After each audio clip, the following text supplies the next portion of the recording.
इस प्रोग्राम के प्रायोजक हैं wahcard.com। सजाए हर जगह हमारे साथ।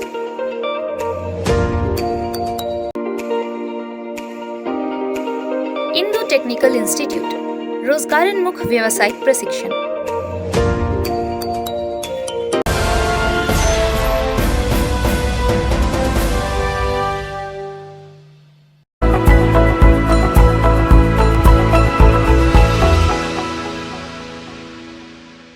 नमस्कार, मैं यशवर्धन। इंडियन न्यूज के इस खास कार्यक्रम चाय पर चर्चा में आप सभी दर्शकों का स्वागत है।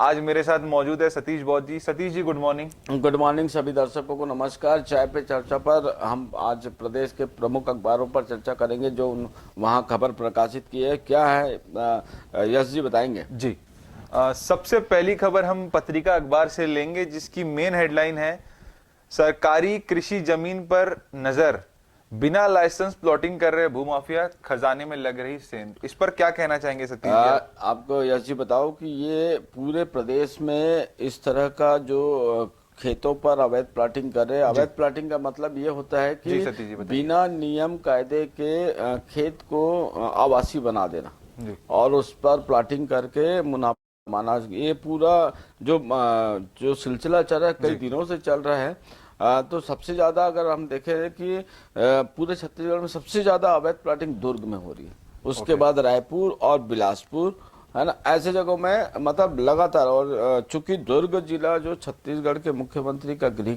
जिला है, गृह मंत्री जी का गृह जिला है, और भी कई मंत्री है यहाँ पर जो कैबिनेट के मंत्री, तो वहाँ इस दुर्ग जिले में सबसे ज्यादा अवैध प्लॉटिंग हो रही है। और अवैध प्लॉटिंग होने के कारण जो सरकार को जिस प्रकार राजस्व की प्राप्ति होनी है वो पूरी तरह नहीं हो पा रही, क्योंकि मुख्यमंत्री भूपेश बघेल ने छोटे प्लॉटिंग की रजिस्ट्री का मतलब आदेश दिया था, छोटे प्लॉटिंग में छोटे प्लॉटों की रजिस्ट्री की जाए।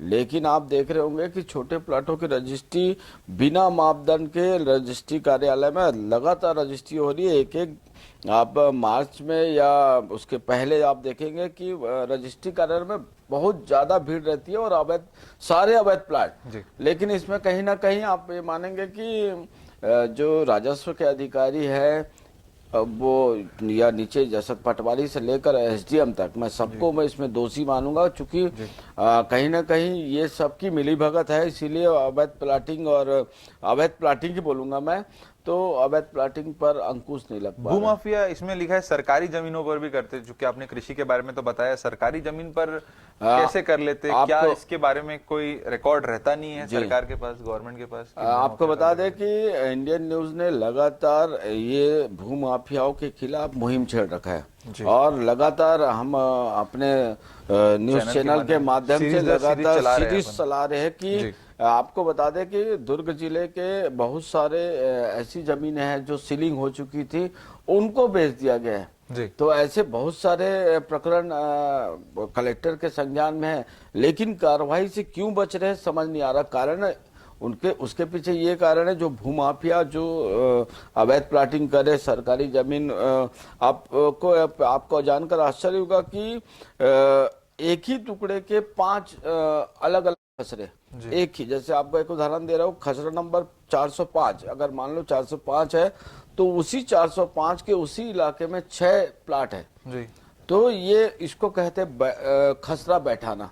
जो खसरा अगर बैठा देते किसी जमीन पे, शासकीय जमीन पे, कि ये खसरे की जमीन है, तो ऐसे करके भूमाफिया लगातार मुनाफा कमा रहे और सरकार को लाखों करोड़ों का नुकसान पहुंचा रहे। अगर आपको बताया कि अगर विधिवत अगर प्लॉटिंग की जाए तो उनको कॉलोनाइजर लाइसेंस लेना पड़ता है, तो कॉलोनाइजर लाइसेंस की फीस जमा करनी पड़ती है गवर्नमेंट के पास। देन उसके बाद आप देखेंगे कि नगर निगम में उनको टैक्स जमा करना पड़ता है। देन वहां से निकलने के बाद आप टीएनसी, जो टाउन एंड कंट्री प्लानिंग है, वहां से अप्रूवल लेना पड़ता है। तो बहुत सारे प्रोसेस करके प्लाटिंग, जो बिल्डर्स, जो बड़े बड़े बिल्डर्स आप देखे होंगे, तो वहां पर उस तरह का डेवलप करते कारण से। लेकिन जो भूमाफिया है लगातार खेतों को, जो किसान को, जैसे किसान से आप बात करते हैं, जो भूमाफिया उनको एक रेट तय करते कि आपका हम खेत खरीद रहे हैं, और उसमें लगातार प्लाटिंग चालू कर देते। बस मुरुम डलवा के एक रास्ता बना देते जो 20 फीट की रोड रहती है, और आजू बाजू एक चूने से मार्किंग करके वो प्लाट बेच देते। सीलिंग की जमीन पे भी ये हो जाता है। तो हमने चूंकि हमारे चैनल के माध्यम से चलाया भी है, काफी पुरजोर तरीके से हमने इसको दिखाया भी है दर्शकों को और टीवी चैनल के माध्यम से, और क्यों अभी तक सरकार ने इसके ऊपर कोई एक्शन नहीं लिया? देखिए, कहीं ना कहीं अगर सरकार या अधिकारी चुप बैठे हैं तो कहीं ना कहीं राजनेताओं का इसमें हस्तक्षेप है। अगर शिकायत भी होती है तो राजनेता का फोन चले जाता है एसडीएम को या कलेक्टर को या थाने में। आप अगर हम दुर्ग जिले की अगर इकलौते, क्योंकि जिस प्रकार पत्रिका ने अपने स्टेट एडिशन में पहली खबर छापी है, बिना लाइसेंस प्लाटिंग कर रहे भू माफिया, तो आप अगर फोन भी जाता है अवैध भूमि से संबंधित या सरकारी भूमि को किसी ने प्लाटिंग कर ली या बेच दी या उसका निर्माण कार्य है, तो वहां पर अधिकारी कार्रवाई करने से बच रहे। आपको हमने लगातार सीरियल चलाया और उस लगातार हम उसकी क्लिपिंग हमारे दुर्ग डीएम और रायपुर डीएम को हमने भेजा है, लेकिन कार्रवाई करने से क्यों पीछे हटे अधिकारी? कहीं ना कहीं राजनीतिक दबाव है है ना, अधिकारियों की साठगांठ है। अब ये तो नहीं कह सकता कि जो भूमाफिया द्वारा दी जाने वाले धन का जो काला धन, मैं कहूँगा काला धन जिसे घूस कहा जाता है, तो स्वाभाविक है कहीं ना कहीं ऊपर तक पहुंच रहा है, इसलिए अधिकारी कार्रवाई करने से बच रहे। इसमें साफ साफ पेपर में लिखा है स्थानीय राजनेताओं और अफसरों की मिलीभगत से फल फूल रहे थे। जी, मैंने कहा ना कि कहीं ना कहीं राजनेताओं का संरक्षण भूमाफिया मिल रहा है, जिसके कारण ये लगातार बेखौफ होकर, आप देखे होंगे कि रायपुर से अगर आप निकलेंगे तो अगर पाटन होते हुए आएंगे तो आपको रास्ते में हर जगह दिखेगा अवैध प्लाटिंग। आप इधर चले जाइए, राजनांदगांव से आप लौट रहे हैं तो आपको दोनों तरफ अवैध प्लाटिंग दिखेगा, लेकिन बावजूद उसके कि उसी सड़क से कलेक्टर भी जा रहे हैं, एसपी भी जा रहे हैं, राजनेता भी जा रहे हैं और अधिकारी भी जा रहे हैं, लेकिन उनको नहीं नजर आता ये जो अवैध प्लाटिंग। और इन्होंने भी ये भी लिखा है कि दुर्ग पहले और रायपुर दूसरे नंबर पर है। तो मैं आपको बता रहा हूं, चूंकि हमारा जो दुर्ग जिला छत्तीसगढ़ का मुख्यमंत्री का गृह जिला है, अगर बावजूद उसके अगर यहीं अगर अवैध कार्य, अगर ये भूमाफिया अगर अवैध संचालन कर रहे हैं प्लाटिंग करके, तो प्रदेश की हम बात करना तो बेमानी होगी, क्योंकि छत्तीसगढ़ में लगातार सबसे नंबर 1 पे जो अवैध प्लाटिंग की शिकायत है दुर्ग से। और कहीं ना कहीं मैं उन राजनेताओं को मैं हमारे इंडियन न्यूज के माध्यम से मैं बताना चाहूंगा कि उस पे अंकुश लगाए जल्द से जल्द, क्योंकि उनका संरक्षण है कहीं ना कहीं, इसीलिए कार्रवाई नहीं हो रही। एक आम आदमी है जिसकी जमीन को ये भूमाफिया कब्जा कर लेते हैं, चूंकि आम आदमी की उतनी पहुंच नहीं होती, और जो भूमाफिया है, जैसा पेपर कह रहा है कि स्थानीय राजनेता और अफसरों की मिलीभगत रहती है, तो भूमाफियाओं के कहीं ना कहीं उनसे संबंध भी रहते हैं। तो एक आम जनमानस के क्या अधिकार है, वो कैसे इसकी हक की लड़ाई लड़ सकता है, क्योंकि वो तो बेचारा लड़ते ही रह जाता है। तो आपको बताया कि हमारा जो भारत का कानून है जी, जो तो ये थोड़ा लचीला मैं मानता हूँ, क्योंकि अगर मान लो सिविल मामले, अगर राजस्व के मामले अगर तहसील में चले जाते हैं, तहसील के बाद एसडीएम में जाते हैं, एसडीएम के बाद कलेक्ट्रेट में पहुंचते, जो देन उसके बाद वहां से वो निकल के संभाग, तो एक जो प्रक्रिया है बहुत लचीली है जी। और इसी प्रक्रिया, जो लचीली प्रक्रिया का फायदा भूमाफिया उठा रहे हैं, जिसके कारण लगातार वो अगर शिकायत भी होती है तो वो एसडीएम से जाके, चूंकि राजनेताओं का संरक्षण रहता है उनको, तो एसडीएम और तहसीलदार को वो आप देखे होंगे कि वहां पर तहसील कार्यालय में आप जो पीड़ित है उनकी कोई सुनवाई नहीं हो रही है, क्योंकि अधिकारी उनकी सुनना नहीं चाहते। अभी आपने रायगढ़ की घटना आप देखे होंगे कि रायगढ़ में एक तहसीलदार ने एक बुजुर्ग 70 साल के बुजुर्ग व्यक्ति को तमाचा जड़ दिया, वो भी सड़क पर, क्योंकि उनकी शिकायत है कि उनकी भूमि पर कुछ अवैध कब्जा हो रहा है, और ऐसा करके हमने समाचार को प्रसारित किया था। तो वो अगर एक तहसीलदार एक बुजुर्ग व्यक्ति को सड़क पर तमाचा जड़ रहा है, तो कहीं ना कहीं अधिकारियों का मनोबल भी बढ़ा है। तो अब उसके पीछे क्या भूमाफिया का है या राजनीतिक संरक्षण का है, तो पीड़ित बस केवल आपने एक पिछले एपिसोड में मैंने कहा था पेशी पे पेशी, वो है ना, तारीख पे तारीख, तो वो सिस्टम के कारण आप यहाँ पर जो पीड़ित है उनको न्याय नहीं मिल पाता। और आपने एक और बात जो की कही थी कि एक खसरा है, वो उसकी 5-6 जगह उसका निर्माण हो चुका है। आप अभी हमारे जो इंडियन न्यूज के एक एपिसोड चल रहा है खुलासा, आप उसमें देखेंगे कि अभी कल प्रसारित होने वाला है वो खबर, तो आप देखेंगे कि एक ही जो भूखंड का जो खसरा होता है उसके 5 एक ही क्षेत्र में 5 अलग अलग जगह में उसी खसरे में रजिस्ट्री हुई है। कानूनी तौर पर पॉसिबल है ये सीधा 420 का मामला है, और शासकीय दस्तावेजों से छेड़छाड़ करके उसको उस खसरे को उस नक्शे में बैठाया जाए। बिना अधिकारियों के हो सकता है? पॉसिबल नहीं है, बिना अधिकारियों के हो सकता है, क्योंकि कहीं ना कहीं अधिकारी, चूंकि राजस्व के अधिकारी जिसमें सबसे नीचे स्तर का पटवारी होता है एक अधिकारी, उसके ऊपर आरआई होता है, उसके ऊपर तहसीलदार होता है और एसडीएम होता है, तो कहीं ना कहीं चारों का संलिप्तता उसमें है, तभी हो पा रहा है। नहीं तो आप कैसे राजस्व के दस्तावेजों को छेड़छाड़ कर। चूंकि आप देखेंगे कि हम पिछले दिनों रायपुर गए थे, तो रायपुर में जो रिकॉर्ड है, रिकॉर्ड के ऊपर कागज चिपका कर उसका नाम चेंज कर दिया गया। तो ऐसे बहुत सारे शिकायत है, लेकिन कार्रवाई क्यों नहीं हो रही है? सभी छत्तीसगढ़ के सभी डीएम जो कलेक्टर्स है उनको इस पर ध्यान देना चाहिए। शायद अब पत्रिका में आज खबर छपी है, तो शायद अधिकारियों के कान खड़े होंगे। जी जी जी। तो सतीश जी, ये तो एक बहुत गंभीर मुद्दा है जो अवैध प्लॉटिंग का है, जिसके कि जो खजाने पे जो सेंध लगी है वो कितनी हानि हो सकती है? देखिए, जो आप राजस्व की बात करें, चूंकि सरकार का खजाना इन भूमाफियाओं के कारण खाली हो रहा है, तो कारण है कि अगर नियम कायदे से अगर ये लाइसेंस लेकर, बाकायदा कॉलोनाइजर लाइसेंस लेकर अगर काम करते तो राजस्व बढ़ता राज्य का। क्योंकि ये कॉलोनाइजर लाइसेंस नहीं लिए हैं और बहुत सारा प्रक्रिया है कॉलोनाइजर लाइसेंस लेने का, अगर लाइसेंस लेके करते तो राजस्व की राज्य में राजस्व की बढ़ोतरी होती है। तो कहीं ना कहीं अभी सरकार का ये कुछ ही मतलब एक प्रकार से कहा जाए तो मैं 1 साल ही बोलूंगा, साल भर से कम की अवधि बची है, तो उस केस में सरकार एक्शन क्यों नहीं रही? क्योंकि राजस्व की कमी आएगी सरकार में। देखिए क्या है, कहीं ना कहीं जैसा पत्रिका ने साफ शब्दों में खबर प्रकाशित की, अधिकारी और स्थानीय जनप्रतिनिधि, तो आप देखेंगे जिनकी सरकार होती है, अभी जो वर्तमान में कांग्रेस की सरकार है, इसके पहले भारतीय जनता पार्टी की थी, तो जिनकी सरकार होती है उनके जो राजनेता होते हैं उनकी तूती बोलती है, या अधिकारियों के पास या नगर निगम में या अन्य विभागों में। तो कहीं ना कहीं जो स्थानीय जो राजनेता है, तो उनके कारण अधिकारी भी कार्रवाई करने से डरते हैं, क्योंकि उनकी पहुंच सीधा मुख्यमंत्री तक होती है।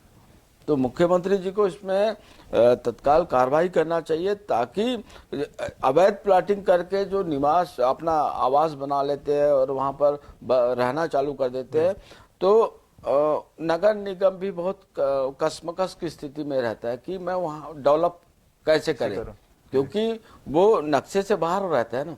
वो तो आज भी अगर जितने अवैध प्लाटिंग है, आप भूइया जो छत्तीसगढ़ का एक सॉफ्ट ऐप है भूइया, तो उसमें आप जाएंगे तो खेती दिखाएगा, वहाँ आवासीय क्षेत्र नहीं दिखाएगा। और बहुत एक दुर्भाग्य की बात है, जितने लोग अवैध प्लाटिंग को खरीद कर अपना निवास बना रहे, तो डायवर्सन में भी बहुत दिक्कत होती है, क्योंकि डायवर्सन का मतलब है परिवर्तित भूमि। तो भूमि का परिवर्तन ही नहीं हो रहा है, चेंज ही नहीं हो रहा उसका लैंड रिकॉर्ड, तो फिर भी घर बना के रह रहे, तो उसके कारण राजस्व का नुकसान हो रहा है। जी। अब अगली खबर हम के 971 पदों पर भर्ती का रास्ता साफ। ये उन जो बेरोजगारों के लिए बहुत अच्छी बात है, जिन्होंने वर्ष 2018 में ये फॉर्म एसआई का फॉर्म डाला था और परीक्षा हुई थी। चूंकि कल राज्य के मुख्यमंत्री ने एक युवा महोत्सव है ना, तो उस पर घोषणा की कि अब ये जो एसआई की जो रुकी परीक्षा जो है भर्ती जी का निर्देश दे दिए कि आप भर्ती किए जाए। तो चूंकि 2018 में ये इसका वैकेंसी निकला था और 2018 में वैकेंसी के बाद उसमें कई अनियमितताएं हुई थी, शिकायत हुई थी, जिसके बाद इसे रोक दिया गया था।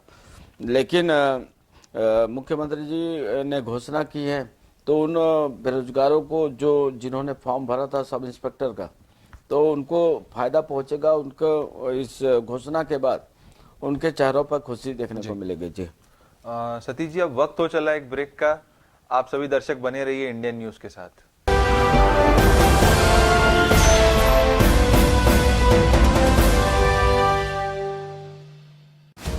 पूरे भारत में कहीं भी कभी भी सबसे कम किराए पर बुक करें वन वे टैक्सी rahultravels.com पर। Looking for a reliable online shopping site? Welcome to walkhart.com. We offer the best quality products at the lowest price with easy and fast delivery options. Search, discover, and choose from a wide selection of lifestyle essentials such as home decoration, garden decoration, hotel decoration, fountains, donation boxes, school products, kids corner, sports, tent decoration, wide range of cricket bowling machines, and many more. We combine innovation and tradition to give you the best in the market. Interior designers may contact to be our privileged customer on 74005. 74005.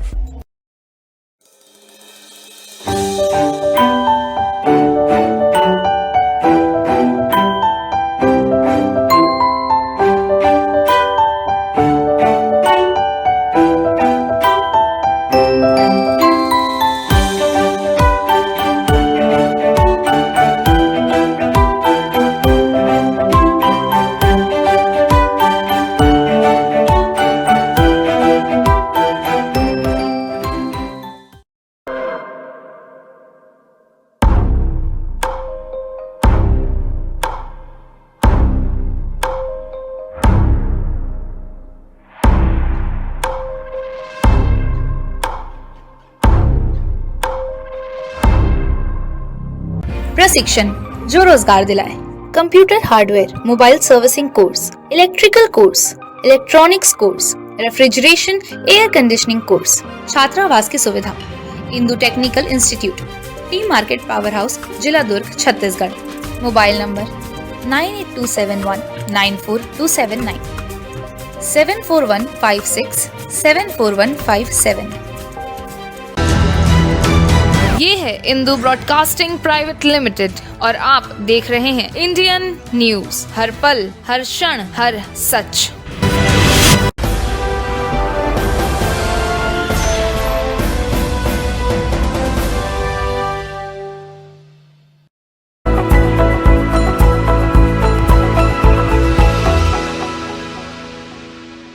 Break के बाद आप सभी दर्शकों का स्वागत है चाय पर चर्चा में। अगली खबर लेंगे हम। सड़क पर टमाटर थोक में 4 रुपए का भी दाम नहीं।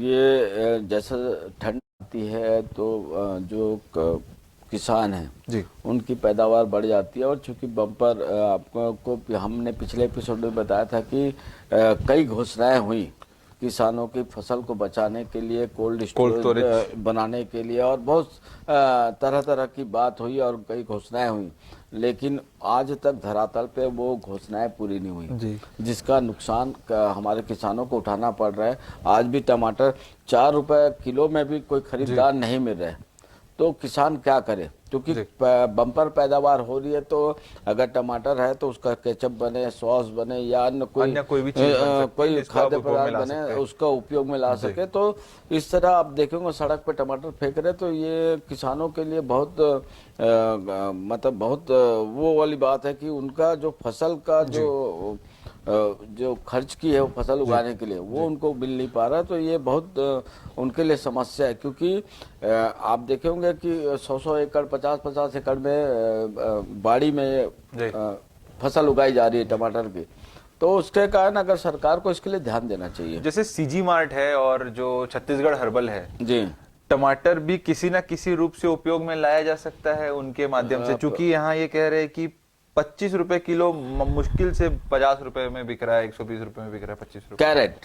कैरेट जी। तो आप देखेंगे ना, वही 4 रुपए किलो में भी खरीदार नहीं मिल रहे, तो जो किसान है जो इतना लागत लगा के फसल को पैदा किया है और मार्केट ले जाने तक का भी उसको पैसा नहीं मिल पा रहा, उसको फसल के दाम नहीं मिल रहे, तो राज्य सरकार का जो कृषि विभाग है इसके लिए, चूंकि हर साल की कहानी है छत्तीसगढ़ की कि टमाटर को या लौकी या कद्दू को सड़क पे फेंक देते, तो ये राज्य सरकार को, तो इसके लिए कृषि विभाग को जल्दी जल्दी कुछ फैसला लेना जैसे यहाँ छत्तीसगढ़ में बहुत ही इनोवेटिव तरीके से, मैं इनोवेटिव ही बोलूंगा कि आप गोबर सेल कर दे रहे, गोबर बेच दे रहे, गोबर से फिर पेंट बन रहा है, तो क्यों टमाटर हो गए या जो खाने हम देख रहे बार बार पेपरों में छपते रहता है कि खाने पीने की चीजें रोड पे फेंक दे रहे, फसल के फेंक दे रहे हैं, ये हो रहा है, हाँ, हो रहा है, तो इसके लिए कोई इनोवेशन क्यों नहीं ला रही सरकार? क्या इस दिशा में क्यों नहीं देख रही है सरकार? अभी तक मैं बहुत दिनों से, बहुत सालों से चीज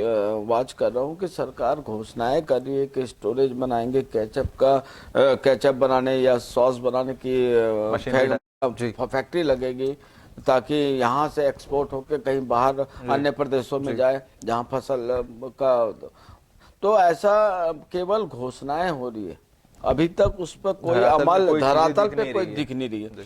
राज्य सरकार को इसके लिए सोचना चाहिए, चूंकि राज्य के मुख्यमंत्री ने सभी किसानों से बार बार कहा है कि धान के अलावा दूसरी फसल का भी पैदावार बढ़ाए जी। तो जो किसान अगर टमाटर का पैदावार कर रहे हैं उनको अपना जो सिस्टम को चेंज करना चाहिए और दूसरी फसल पर भी जाना चाहिए, ध्यान देना चाहिए। आजकल जैसे हम देख रहे हैं कि बहुत तरीके की इनोवेटिव फार्मिंग हो रही है, छोटे छोटे एरिया में बड़े बड़े फार्म्स लग रहे हैं, मींस जिसको हम होम किचन भी बोलते हैं, वो प्रक्रिया है तो पूरी। इसके लिए जो बड़े बड़े किसान हैं उनके लिए राज्य सरकार का कृषि विभाग को जरूर सोचना होगा। हमारे चूंकि कृषि मंत्री भी किसान हैं, राज्य के मुख्यमंत्री भी किसान हैं, तो उनको किसान के लिए मतलब ये जो फसल जो सब्जी और बाड़ी का जो व्यापार कर रहे या खेती कर रहे हैं उनके लिए सोचना चाहिए। अब अगली खबर हम दैनिक भास्कर से लेंगे के लिए। मेडिकल कॉलेजों में ओपीडी सुबह 9 से 5 बजे तक, 2 बजे तक बनेगी पर्ची। ये बहुत अच्छी खबर है कि छत्तीसगढ़ में बहुत सारे मेडिकल कॉलेज है, जैसे रायपुर मेडिकल कॉलेज, दुर्ग में Chandulal Chandakar medical college, Jagdalpur medical college, Ambika, ऐसे बहुत मेडिकल कॉलेज है। और यहाँ पर चूंकि दूर दूर से जो पेशेंट हैं वो पहुँचते हैं, क्योंकि मेडिकल कॉलेज में सुविधाएं अच्छी होती है इलाज की, और उसके कारण अगर ओपीडी का जो समय 5 बजे 9 बजे सुबह 9 बजे से 5 बजे तक किया है और 2 बजे तक पर्ची बनेगी, बहुत अच्छा फैसला स्वास्थ्य विभाग ने लिया है। हम स्वास्थ्य मंत्री टी.एस. सिंहदेव को इसके लिए हम बधाई देंगे इंडियन न्यूज के माध्यम से, क्योंकि लोग अगर दूर से पहुंचते तो समय पे नहीं पहुंच पाते थे, तो उनकी पर्चियां नहीं बनती थी, डॉक्टर से नहीं मिल पाते थे और ओपीडी में नहीं दिखा पाते थे। तो ये बहुत अच्छा उन ग्रामीण क्षेत्रों के मरीजों के लिए और उनके परिजनों के लिए या उनके अटेंडर के लिए ये बहुत अच्छा चीज है कि अब समय बढ़ा दिया गया है, तो इलाज भी उनका हो क्या ये ठंडी को देखते हुए ये किया गया होगा? नहीं, अगर रेगुलर है तो सही, अगर मौसम को देख के किया होगा तो मैं इसको गलत बोलूंगा। लेकिन चूंकि अब ये आदेश निकल गया है कि अब सुबह 9 बजे से 5 बजे तक और 2 बजे तक पर्ची बनेंगे, तो ग्रामीण क्षेत्र के लोगों को जो मेडिकल कॉलेज में इलाज के लिए पहुंच रहे हैं तो उसका बहुत अच्छा है। रायपुर में ही आप अम्बेडकर का मेकाहारा में आप देखेंगे तो वो दूर दूर से लोग आते हैं, रायगढ़ से कोई पहुंचता है, कोई बलौदा बाजार से पहुंचता है, तो समय पे नहीं पहुंचने के कारण वो इलाज से वंचित रह जाता है। तो ये जो ओपीडी है, जो डॉक्टर से डायरेक्ट संपर्क साधते हैं ओपीडी में, पहला ट्रीटमेंट जारी होता है, तो ये बहुत अच्छा पहल और स्वास्थ्य विभाग को इसके लिए सभी हमारे इंडियन न्यूज की तरफ से हम बधाई देंगे कि ये उन्होंने ये फैसला लिया है जी। और इसके वजह से मुझे लगता है कि समय का जो अभाव लोगों को रहता है, कहीं ना कहीं हम देखें तो उस वजह से कोई लोग वहां तक पहुंच नहीं पाते, जैसा आपने बताया जो ग्रामीण क्षेत्र से आते ग्रामीण हैं, क्षेत्र से दूर दराज से जो पहुंचने वाले हैं उनके लिए बहुत सुविधा, या जो ऑफिस में भी रहते हैं जिनको सेकंड हाफ में यदि डॉक्टर से मिलना है यहाँ या जी कुछ करना है तो पूरा दिन खराब नहीं होगा। ये काफी अच्छी पहले सभी को मद्देनजर रखते हुए, सभी को देखते हुए ये एक अच्छा फैसला लिया गया है कि ओपीडी अब 9 से 5 तक रहेगा। तो सतीश जी, अब समय सीमा को ध्यान रखते हुए हमें चाय पर चर्चा यहीं रोकनी पड़ेगी। जी जी। ऐसे ही और चाय पर चर्चा के लिए आप कल हमसे फिर आइए दोबारा इसी समय पर। नमस्कार। नमस्कार।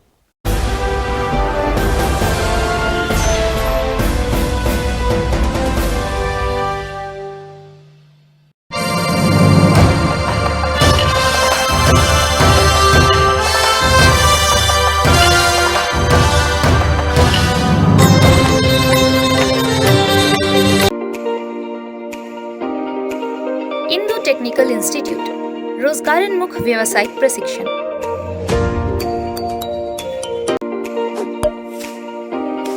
इस प्रोग्राम के प्रायोजक थे wahcart.com। सजाए हर जगह हमारे साथ।